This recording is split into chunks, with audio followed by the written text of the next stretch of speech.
News 18 Punjab Haryana Himachal ਵੇਖੇ ਦਰਸ਼ਕਾਂ ਦਾ ਸਵਾਗਤ ਹੈ। ਮੈਂ ਹਾਂ ਗਗਨਦੀਪ ਚੌਹਾਨ। 2 ਵਜੇ ਦੀ 5 ਬਿਗ ਬ੍ਰੇਕਿੰਗਸ ਦੇ ਨਾਲ ਤੇ ਪੰਜਵੀਂ ਬਿਗ ਬ੍ਰੇਕਿੰਗ 2 ਵਜੇ ਦੀ ਪੰਜਵੀਂ ਵੱਡੀ ਖਬਰ ਦਿੱਲੀ 에ਅਰਪੋਰਟ ਤੇ ਵੱਡੀ ਲਾਪਰਵਾਹੀ ਸਾਹਮਣੇ ਆਈ ਹੈ।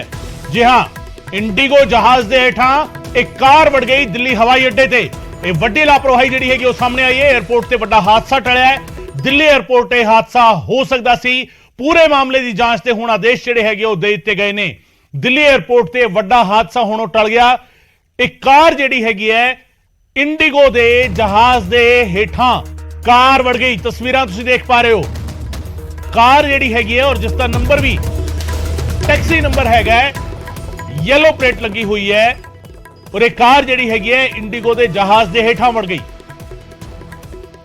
에ਅਰਪੋਰਟ ਤੇ ਵੱਡਾ ਹਾਦਸਾ ਹੋਣੋਂ ਟਲ ਗਿਆ। ਪੂਰੇ ਮਾਮਲੇ ਦੀ ਹਾਲਾਂਕਿ ਜਾਂਚ ਤੇ ਆਦੇਸ਼ ਦਿੱਤੇ ਗਏ ਨੇ। ਕਾਰ ਕਿੱਥੋਂ ਆਈ ਸੀ, ਕੌਣ ਇਸ ਦੇ ਵਿੱਚ ਸਵਾਰ ਸੀਗਾ, ਕਿਵੇਂ 에ਅਰਪੋਰਟ ਦੇ ਅੰਦਰ ਦਾਖਲ ਹੁੰਦੀ ਹੈ ਔਰ ਕਿਵੇਂ ਜਿਹੜਾ ਹੈਗਾ ਇਹ ਇੰਡੀਗੋ ਦੇ ਜਹਾਜ਼ ਦੇ ਹੇਠਾਂ ਵੜ ਗਈ, ਇਸ ਨੂੰ ਲੈ ਕੇ ਸਵਾਲ ਉੱਠ ਰਹੇ ਨੇ। शंकर आनंद मेरे सहयोगी फोन लाइन के साथ जुड़ रहे हैं। शंकर, तस्वीरों में हम देख पा रहे हैं पीली नंबर प्लेट वाली कार इंडिगो के जहाज के नीचे, क्या है पूरा माजरा?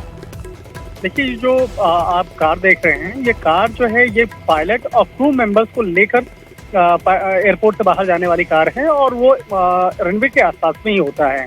लेकिन जिस तरह से आज ये हादसा हुआ है, जिस तरह से ये पूरे वीडियो आप जो देख रहे हैं, ये वीडियो दिल्ली स्थित टर्मिनल 2 का है।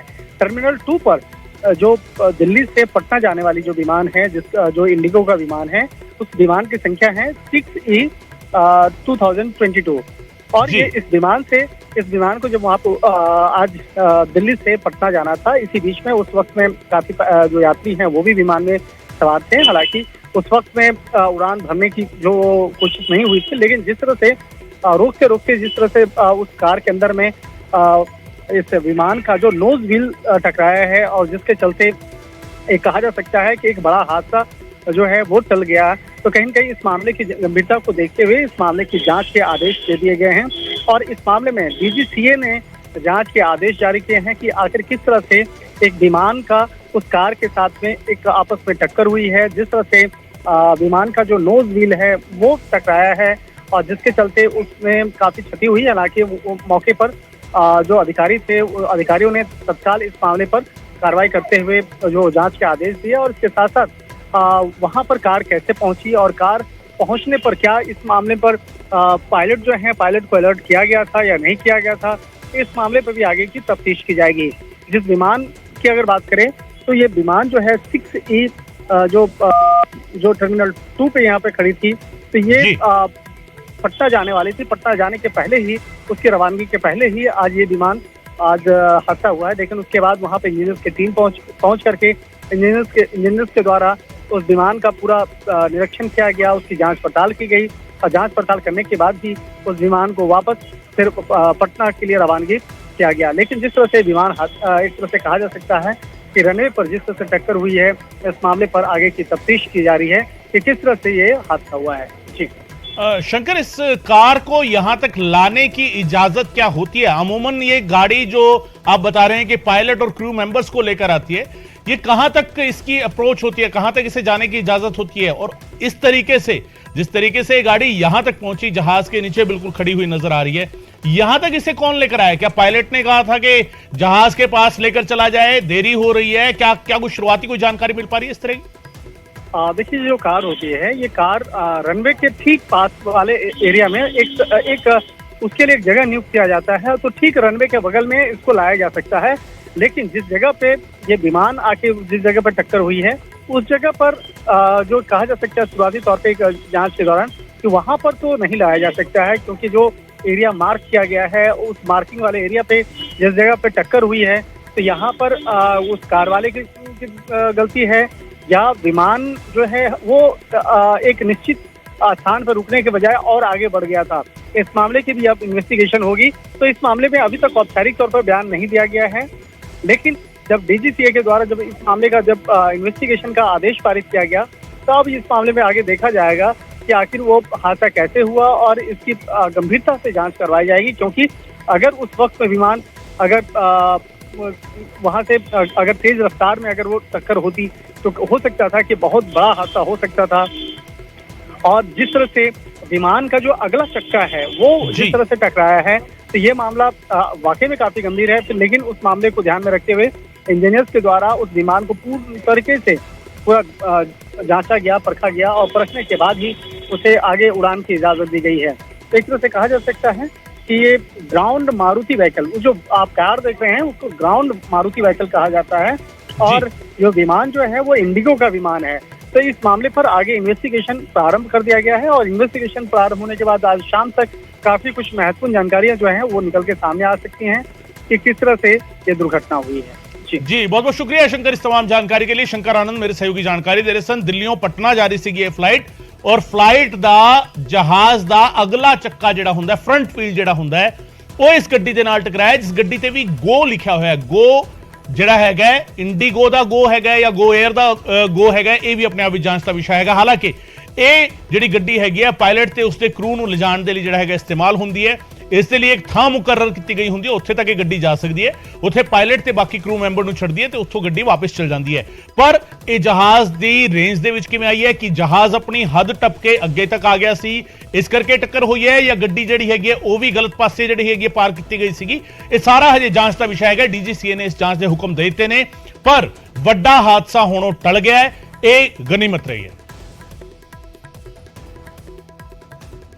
उधर सरावा ते जीएसटी लगान का मामला पखिया हुआ है। 2 बजे की चौथी बिग ब्रेकिंग तुहानूं दस रहे हैं। सरावा ते जीएसटी लाने का मामला पखिया हुआ है। मुख्यमंत्री भगवंत मान ने निखेधी की है, केंद्र तो फैसला फौरन वापस ले जाने की मंग की है। सरावा अमृतसर के श्री दरबार साहब के नेड़े जेडे जिहड़ी सराह बनाई गई ने उन्होंने जीएसटी लाने का मसला जिहड़ा है वो हुण भखदा जा रहा है। और खुद मुख्यमंत्री भगवंत मान ने इंटरवीन किया, इस मसले से दखल दिता। उन्होंने केंद्र सरकार तो मंग की है कि यह फैसला जिहड़ा है वो वापस लिया जाए। निखेधी की है केंद्र सरकार के इस फैसले की। तुहानूं दस दईए अमृतसर के श्री दरबार साहब के आले दुआले एसजीपीसी वालों सरावां जिहड़ियां बनाईयां गईयां ने, उन्हां दे दरबार साहब कंपलैक्स तो बाहरलियां सरावां ते 12% जीएसटी लाने का मसला है।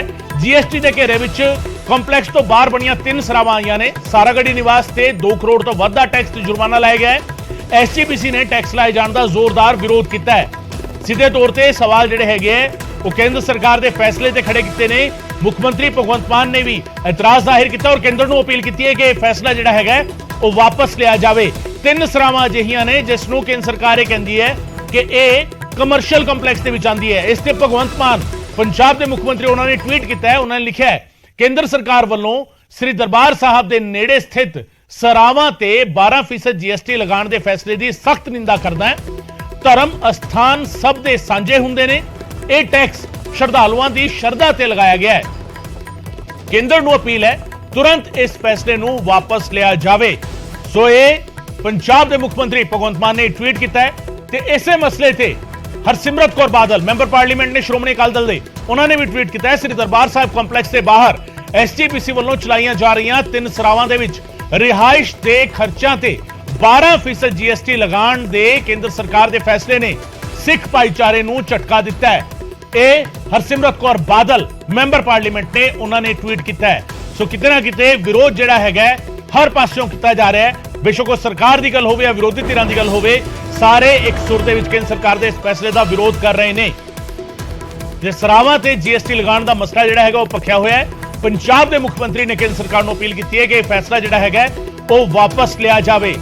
सवाल जिहड़े है खड़े होंदे ने इस फैसले तो बाद। सरावां जिहड़ियां श्री दरबार साहब कंपलैक्स के विच बनाईयां गईयां ने उन्हां चों 3 सरावां ते केंद्र सरकार ने 12% जीएसटी लाया है ते उस ते जुर्माना भी लाया गया है ते तर्क यह दिता गया है कि कमर्शियल कंपलैक्स के विच आंदियां ने। हालांकि एसजीपीसी का तर्क है कि श्रद्धालुओं के ठहरन के लिए ये सरावां जिहड़ियां ने वो बनाईयां गईयां ने। एसजीपीसी वालों इहनूं ऑपरेट किया जाता है। इसका मैनेजमेंट जिहड़ा है वो उन्हां वालों देखिया जाता है ते इन्हां ते टैक्स लाने का फैसला जिहड़ा है वो गलत है। ये टैक्स शरधा ते लाया गया है। सीएम ने कहा है सरावां ते लाया गया 12% जीएसटी जिहड़ा है वो शरधा ते टैक्स लाया गया है। ये सीएम भगवंत मान ने कहा है। नाल ही अपील की है केंद्र सरकार नूं कि यह फैसला वापस लिया जाए।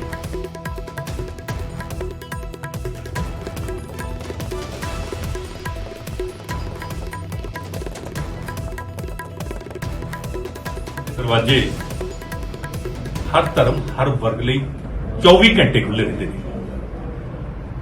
राहगीरां लई सरावां ते श्रद्धालुआं लई लंगर का प्रबंध हर समय मिलता है। ये सिख धर्म की एक विलक्षण रिवायत भी है। केंद्र सरकार वालों सरावां उपर 12% GST ला देना